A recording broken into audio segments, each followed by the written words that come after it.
Good morning, good morning. It's Wednesday, the 12th of August. And God, it's August. It really is August. And I know our town has plenty. Here we are with the little lovely album. Album? What's that word? Emblem. I made album out of nowhere. It's like an album emblem. You can tell we're wilting. Our town has plenty. Good morning, good morning. If you don't know who we are, we're a good news podcast. We talk up what's happening in Hastings, St Leonard's and the environs, so the villages around. And I know I said we were on a break and I lied, didn't I? Because last week we did the Grumpy Cook, which you can catch in the archives. And this week, it just struck me at the end of last week. I could see Anna Locke here, the lovely Permaculture Anna Hi. that we saw last year, talking about Town grown. the town grown, exactly. And I saw your post, I said, immediately, I said, we need to talk to you because this is so important that you've got livestock, you've got orchard, you've got, you're a Hastings person, and the drought is really affecting you. So in a week, where today, actually this morning on the 12th, the Prime Minister, new Prime Minister Andy Burnham has called an emergency COBRA meeting to talk about the drought and its effect on the UK and what we're going to do. Because there's almost like a band across the country where there's rain and it's happening, and there's torrential rain actually, in fact. But the southeast has really, really hit hard, isn't it? Feast and famine. It is feast and famine. It's like two different places. And we know that in 2017, several water companies, including Southern Water, dear listener, dear viewer, dear follower, they sold off a third of the reservoirs. So no longer are we keeping. How wise was that? It was so clever. Yeah, really clever. Probably for a little bit of money and some land sold off that they don't have to maintain. Exactly. Shirk the responsibilities. And this is all about maintenance, isn't it? And we're getting more angry that as these summers become more intense, as we might say. So parts of the UK actually this week have been without water for days. So because the infrastructure can't cope, because the Victorian brittle pipes are struggling with the heat themselves. Yeah. So there's wildfires across the UK which are happening.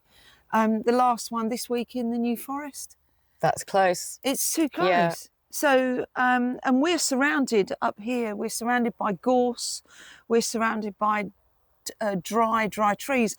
And where we live in St Leonard's, a beautiful tree that's been there a very, very long time, opposite where we live in Genting Gardens, a branch just cracked because there's not enough water.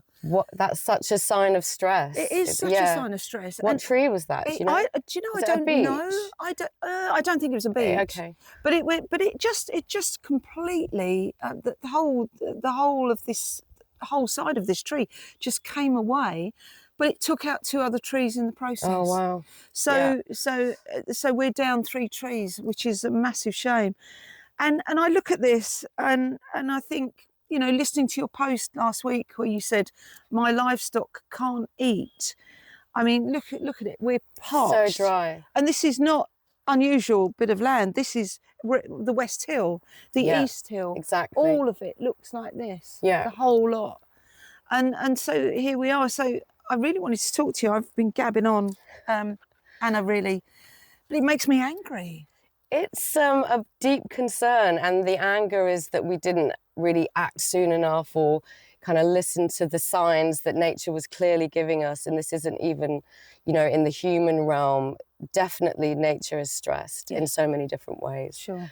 And all we can do now is try and adapt and understand how it's changed, things like so much rainfall that you can't cope in the winter versus now, what is this, 6 weeks now?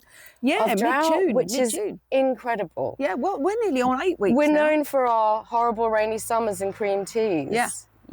Now it's, I don't know. Yeah, and mould, and we're not getting any of that sort of thing, are we? Yeah.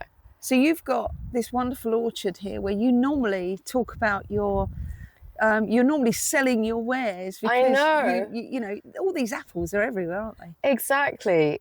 So the orchard's got 54 fruit trees. There's about 40 different apple varieties. So it's a mixed orchard down here. It's like got apples, pears, quince, medlar.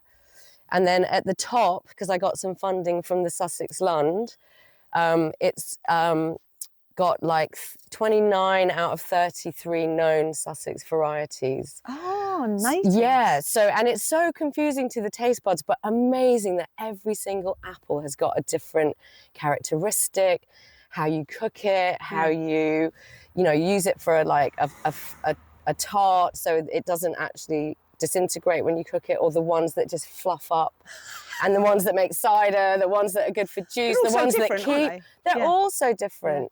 And basically, so it's a real adventure up there. But last year we had so much fruit, and it makes me think, did nature know we were about to go into famine? Yeah, there was a massive, actually everybody had a glut, didn't they? It was chucked out fruit. Yeah. Now, because some are biennial, some haven't got fruit, some I don't think have fruit because of the drought. Yeah. But then the worst thing for me is ones that had the fruit. That's what I put in the post. One day there was loads of apples, next day they're on the floor. Yeah. And that's just showing how stressed these trees are. So there's not enough water coming up into they can't get enough water in them to hold the fruit. Exactly. And to be honest, and I have to, you know, be honest here, some of it, because I have water here, so I collect, I'm off-grid completely. Water is the most challenging thing, but I have enough water. The challenge for me is distribution. So I have water like up on the hill there that I will shunt down into the orchard. But just human things happen, like the IBC tank broke. I bought the wrong size hose. You know, I was getting all prepared to do things. And then also I was like, oh, it's too hot this week, I'll do it next week. And then next week is too hot. Yeah. So there's some kind of thing about me as the farmer not responding quick enough, which I think if you've got a garden, you've probably had that thought, oh, I'll water that tomorrow. And then, you know, so it's sustained heat. Exactly. So we have to respond early, I think, is a take-home thing if we see that the temperatures are getting so high. Yeah. But also it's just the groundwater. I mean, you can look, we did do a massive water, because I have backup with the woofers now. We did a massive watering of every single tree on Monday night. So it's actually looking okay. But you can see, if you look across, what's starting to happen. So these two pear trees, for some reason, it's like the species is finding it more difficult than like apples. Sure, sure. The two pear trees are going into autumn almost, losing their leaves and turning brown. Which would normally happen when? End of September. Yeah. You know. Also, what's interesting... 6 weeks early. Yeah. What's interesting is the two trees in the middle, particularly this one, is not struggling at all. Yeah. And that's because it's a medlar. And a medlar is much more like, not primitive, but it hasn't been kind of changed by domestic kind of agriculture and all the rest of it. So it's really quite wild still. And definitely, you know, I don't water any of the wild plants because I don't have to. And so it's like thinking about species that will be able to adapt. Yeah, basically. So you being you're a cultivator, you specialise in Sussex Fruit. in Sussex fruit. Yeah. Now what we're doing today is talking to our like me. I'm a very, very basic gardener. So I've been the only thing I've been doing, I've been terrified to use my hosepipe, even though we're not on a hosepipe ban. I've been like, no. I mean, you know, even down to things like we've got into the habit of not flushing every time. Yeah. We're really we're big on Conserve. conservation about water. You might look at that and think, oh, that's disgusting. Actually, it's not necessary. You know, you utilising your water. I'm a very conscientious person when it comes to water usage. But when it comes to so what I do is I've got a big red plastic tote outside my back door, and I've used very little detergent, so I use what you called my grey water. Yeah, grey today. water. So yeah. I don't use, if I use bleach, I don't use anything like that. So it's a tiny little bit of washing up liquid, and it just goes out there, and then I use that on my pots. Yeah, good practice. But it's good practice. I see people using siphoning their shower water with a hose pipe out of their shower and down into a butt, which I think that's ingenious. And all that means is a little bit of suck. Just suck about. But it's just recycling, isn't it? That thing of like, get as many uses out of each resource that you have, or like, multifunction on that resource. And these are the simple common practices that we can do.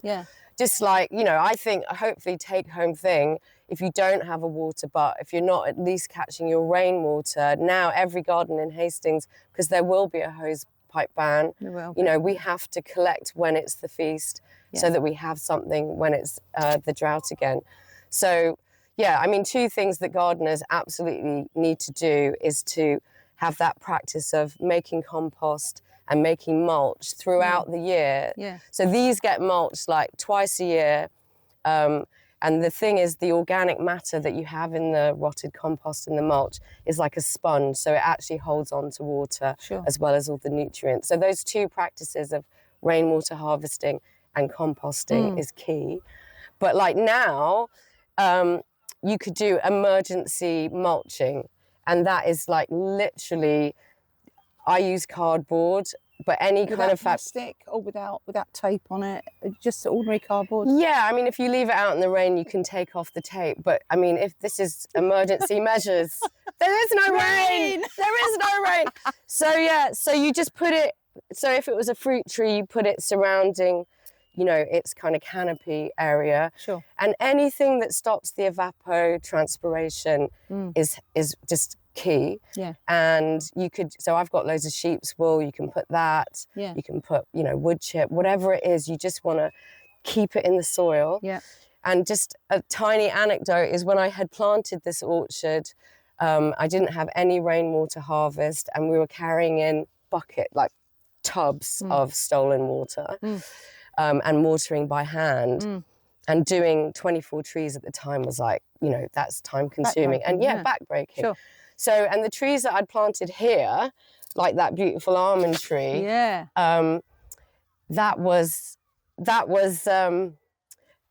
this is interesting in itself because this is the most successful tree on site.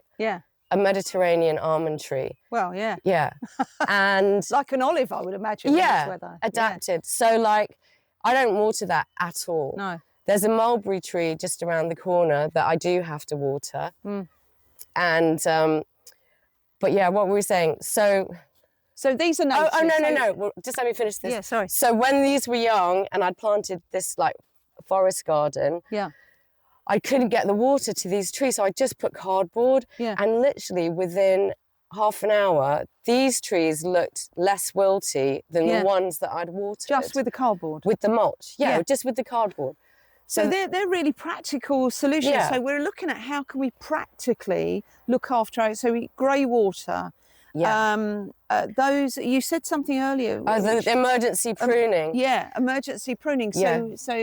So what does that look like? So what would we emergency prune and why? Well, so if you look at this pear tree, you could just take the top, top 6th or 5th of the branches off, because plants are always the same above as below. So if the roots are dying because of lack of water, that's what causes the branches to die. So it will self-prune, like some branches, not many, thank God. They drop leaves, don't they? Yeah, they just kind of, they reduce themselves. So we can go ahead of that and just maintain like a good shape, or select where the fruit are or aren't. So you can do an emergency prune back. And actually you can see, because this orchard is 8 years old, that pear tree is smaller because of doing emergency prune backs before. Yeah. So we can prune back. That will help alleviate stress. Yeah. We can use grey water. We can use emergency mulch. Yeah. So what else can we do? So another emergency thing, like for me, because of the heat, some of the fruit is actually gone a little bit kind of moldy, or it's just the bacteria is multiplying so much. So you can just go and just check the health of your fruits, and then just take the bad ones off and just kind of get that out of the picture, if you like, and so it can concentrate when we do have rain just on the good fruit. Yeah. I mean, I'm hearing people where they've just fallen. So what happens about that fruit? Is it any good? Well, we did, because we were watering, we picked up a load of apples, and I'm going to make chutney. Nice. Yeah. So you can use it. Yeah. It's just, I haven't actually tasted it. Yeah. I would imagine, because last year I rapidly had to do apple box because the apples started to ripen end of August. It was telling us already. I know. Wasn't it? I know. And so now if I tried the apples, maybe they're almost ripe because they've had so much sunshine. Oh, okay. Yeah. It's a weird thing, isn't it? My grandmother, my old Romany grandmother, she used to say, watch the leaves, because it'll always tell you a year ahead what you're likely to have. And she would talk about gluts and everything. She wasn't a farmer, but she said nature will always tell you what's going on. It will give you a forecast. So different size leaves, and because there's less moisture. Yeah. So yeah, that was a little throw in there. No, love that. Well, no, but the point about that is, like, just generally culturally, people had knowledge about nature and what to look really for. did. And you know, if the thing comes out before the that, then you know. Yeah. But we don't have that in our culture now, which I think is a loss. And I think it's something we need to connect with a lot more, like just to be in partnership more, or more aware, and respond, rather than us getting her to respond to what we're doing. Climate just now, the other absolutely. way. Climate now. Yeah, climate now. Yeah. Yeah, we can a bit. So I've got this caravan care of Becca Horn, who was the Mayor of London. Not Mayor London. of London. Mayor of London. She might be. Watch out. One day. Yeah. She was Mayor of Hastings, wasn't she? Mayor of Hastings. And she's an activist. And with, it's Becca, another Becky. Yeah.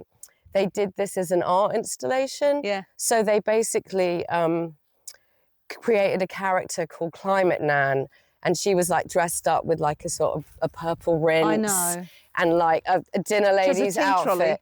Yeah, and so this was the art installation, and they took it to all the places that were going to flood in England, and just open it out to local people to come in and have a cup of tea and talk about your worries. And yeah, I mean, because that's now when it starts to rain, because we're parched. Yeah. Now we've got the worry about the flooding, because it won't just go straight into the ground anymore, will it? It's true. I remember I would garden in London, and something would happen, because there were kind of droughts even then, or dryness, would be that you would water and it would just kind of stay on the surface. If you went underneath it, it was completely bone dry. So I'm really happy now when I do chuck a load of water on the trees, it's just going like that. Just I mean, I didn't know we were going to have this, and I got somebody to skill swap with me to come in and turn over my garden. I wish I hadn't, because actually my garden would be in a much better space, because now it's really, really parched. Lots of soil is exposed, and that's not helpful. So when you see people queuing up at the tip, and they're queuing up at the tip with all of their my neighbour was burning stuff the other day, 35 degrees, and he's out there with a garden bonfire, which I thought was terrifying. What can you do? So if you've cut stuff down, that could be mulch, is that right? Well, I mean, the big no-no is to cut, especially grass. So, you know, lawns and stuff like that.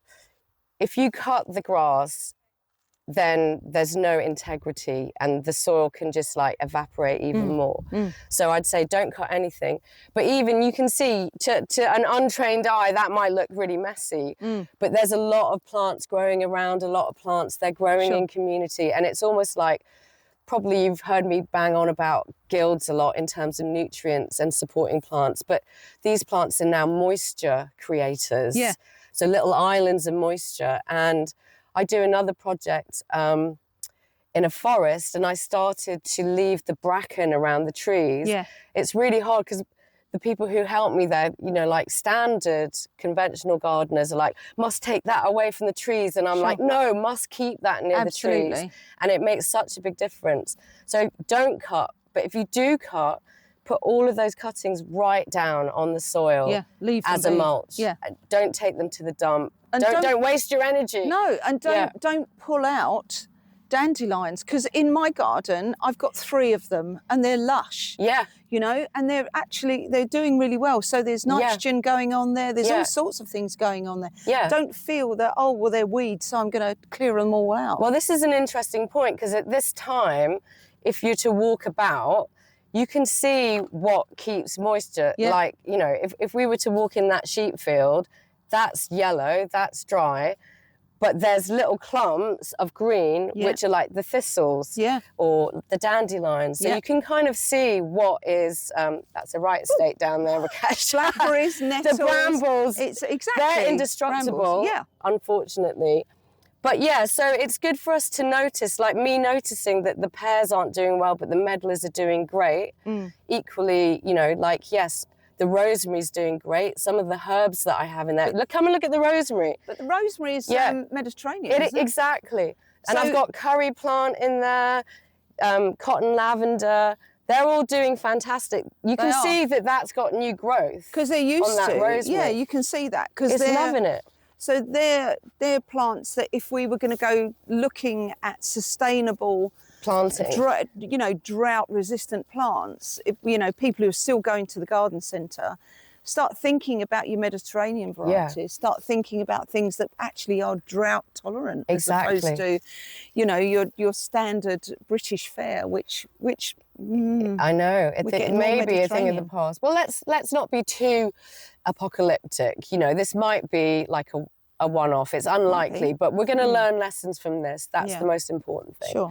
But in general, plants with smaller leaves are more adapted to drought. But the interesting thing, I was talking with one of my woofers who works in France with agroforestry. Yeah. And so the traditional pattern would be like loads of water in the winter, maybe a bit dry in the summer. But now, or dry in the winter, like generally dry plants. But what we need now is ones that tolerate huge amounts of water in the winter and nothing in the summer. Yeah. And the normal palette of plants that you would use, I'm not sure what would fit into that category. Oh, okay. Do you know what I mean? Yeah. So, because the rosemary is loving this, but I've had them die because they got too wet in the winter. Exactly. Yeah. So I think there's a lot of research and observation. I mean, in permaculture, it's really the first principle is observe and see what things are telling you. So I'm just thinking, I'm going to go through and just notice the plants that did brilliantly without any effort. And those are the things, just get drought tolerant planting. Because I can see in my garden that a lot of them their leaves are curling because they can't. They're trying to conserve energy, aren't they? So that might be a time just to cut that branch back a little bit ahead of it. Cutting itself back. So I mean, it is worrying. The state of the world is worrying. I mean, as well, you mentioned my livestock. My post was, I mean, look, this should be when the sheep are like getting fat and having like no interruption in their diet. This is when I don't have to buy the sheep treats. In winter I do because the grass doesn't grow. Yeah. But so now I'm just, if you can, there's loads of hedges and trees around here. Yeah. So I'm just going with the long arm pruner and dropping branches, which is actually helping the tree. Sure. And it's helping the sheep. And that's they're just what eating living off. Yeah, they're living off ash and hazel and hawthorn. Yeah. And see there as well, it's also like maybe creating shade for the plant. So here we've got Juneberry, which is there's 2 pears and a Juneberry. More than the Juneberries in the orchard, they're green. It's because it's direct sun and there's no shade, and it's also in the wind. Yeah. So it's also about windburn as well as everything windburn. else. So you've got to start like maybe planting hedges for the plants that you want. Sure. My mulberry is really suffering, and that's also because it's too dark. So those would like to be more in the like semi-shade. So you're learning a lot from this year yourself, absolutely. As you said, observe. This whole place for me is an experimenting ground. It's a lab. It's a lab. It's a live lab. It's a live lab. And yeah, no, I'm learning all the time. Yeah. And just, everything. So it's good. Yeah. Can you think, was there anything on your list that you've missed? There was one thing. Did I say about if you have pot plants in the sun? Oh, no, you didn't. Just move them, because these trees are permanent. I can't move them. No. But in a small urban garden, if you've got anything in pot plants that are struggling, just move that into the shade. I'll do that today. Yeah. Yeah. That's really easy and really effective. And create shade for your plants.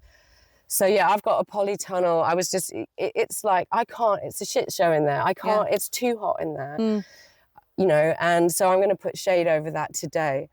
And hopefully that'll just, calm it down a bit. So we're trying to mitigate as much of this, you know. We're loving the sun. Some people are really enjoying baking. And swimming every day. Swimming and being able to hang their sheets out every day and say, look at this, I haven't had this for a very long time, since childhood even. Yeah. But it does come with consequences, and it's trying to mitigate those consequences, really.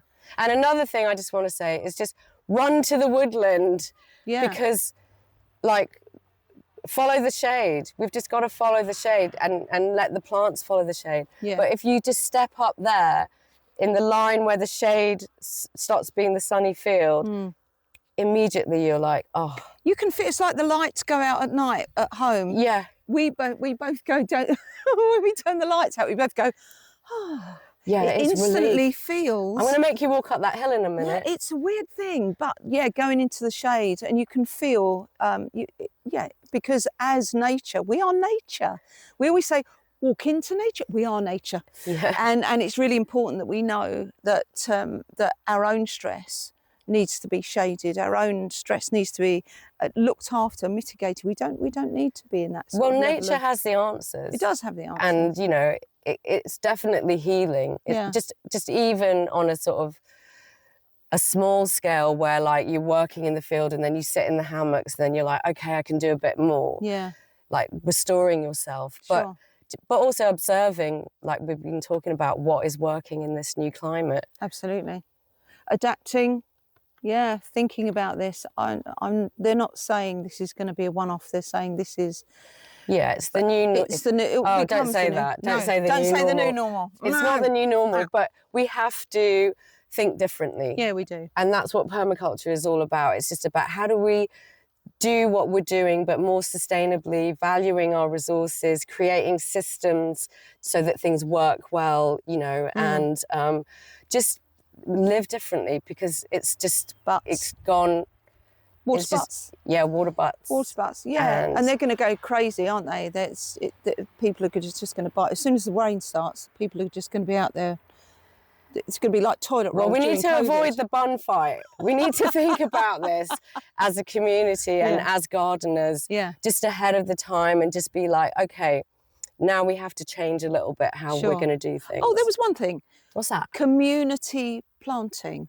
So you said about So I know that if I grow one thing, I don't grow one thing on its own and leave it alone. I shove something else next to it and something else next to it, and I kind of, they actually work better when they're together as opposed to leaving them out on their own. Like, for me, if I go into a normal orchard and it's just long rows of trees and it's just grass and it's mowed. I'm like, nah, because for me, look at all of these plants. That is lush. And not only... They're like a family, aren't they? Yeah, but not only is that lush and like keeping moisture in, and you can't even see, but there's a rose in that pear tree. There's like fennel in that apple tree. That whole thing that I always go on about, the guild planting. But the moisture effect is huge as well.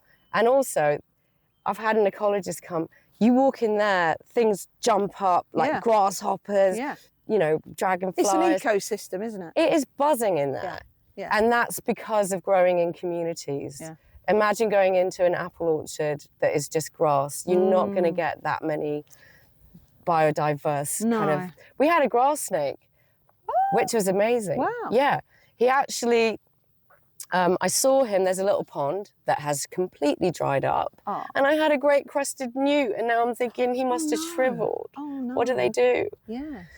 But aside from that, I saw a grass snake, and then 2 days later, he left me his shedded skin, so I can show it to you. Nice. Very papery. So, yes. Yeah. So it's the ecosystem. It's the mitochondria underneath. I mean, leaving nature to do its best work, as opposed to it all has to look humanified. Yeah, I hate that. Yeah. But I'm surrounded by really good neighbours, apart from one who particularly likes to burn things in and cut things down at ground level every time.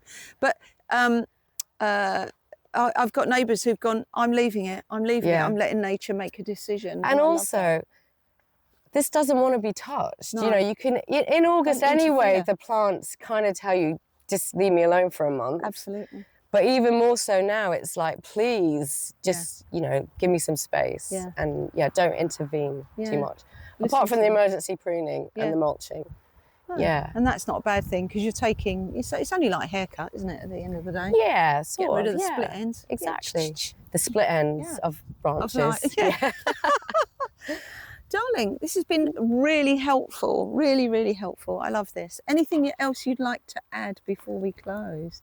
I don't know. I mean, if you're interested in permaculture, I'm doing an intro weekend, end of September, introduces all of the major concepts of permaculture.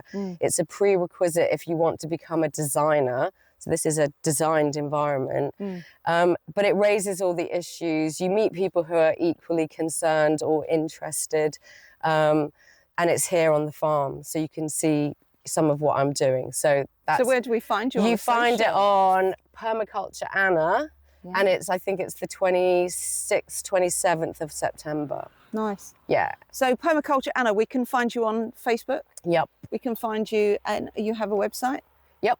Yep. And Instagram. Instagram. All called the same thing. All called the same thing. Yeah. So this is who we know her. Fondly, we know her as Permaculture Anna.